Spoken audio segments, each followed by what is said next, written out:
Kanaan dura barattoota fudhannoo waliin wal bira qabnee yoo ilaallu lakkoofsi isaa dachaadhaan kan dabaleedha. Kanaaf qophii isaatis akkasuma dachaadhaan dabala jechuudha. Yuunivarsiitiin Salaalee kana dura barataa 2000 simateeyyuu amma irratti immoo barattoota dachaadhaan gara barattoota naannoo 4000 simachuuf deema.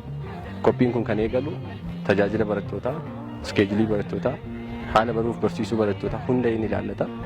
Oguu kana ilaallu akka qoreetti simannaan kun hojii kaaffeetii, hojii doormitarii, dareewwan barnootaa dhuunfatee hunduma isaanii qophii guutumaan guutuutti ta'e barattoota kana gammachuudhaaf simachuudhaaf koreen kun.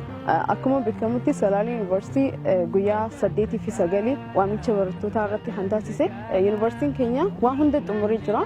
Yeroo doormiidhaas taatee haala baruuf barsiisuu kaaffee wanni hundi Salaalee Yuunivarsiitii xiqqoo qorraa ta'us haalli qilleensa isaadhaa boodarratti kan baratamudha.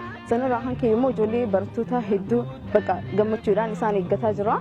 Wanni isaan fidachuu qaban beekanii akkuma beekamutti barattoonni Salaalee Yuunivarsiitii gizee kaayoo Yuunivarsiitiidhaa dhufan biddilibsii warreen kan kana fakkaatan kan waan qorraa ta'ullee akka fidatanii dhufan gammachuudhaan isaanitti. Konkolaatonni qophaa'anii ijoolleen uffata koree uffatanii simachuudhaaf qophii isaanii fixaniiru.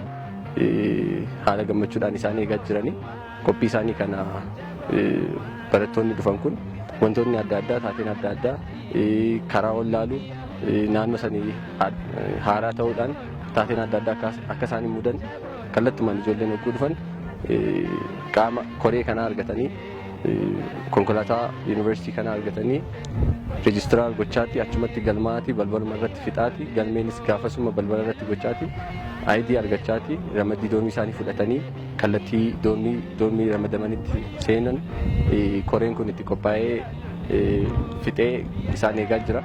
Bara kana simannaa barattoota yuunivarsiitii Salaaleetiif taasifamu wal qabatee akka jiraataa naannoo kanaatti qophiin nuti taasisaa jirru baay'ee ho'aa kan ta'edha. Anis akka nama tokkotti maatii koo waliin toora kanatti biizinasii waan tokko hojii keessa jira. Kanuma wal qabatee tooni bara kana barattoonni baay'een gara magaalaa keenya waan seenaniif nuti akka jiraatatti barattoota keenya yuunivarsiitii jechuun Itoophiyaa xiqqoodha. Sabaaf sablammoota baay'eetu dhufa.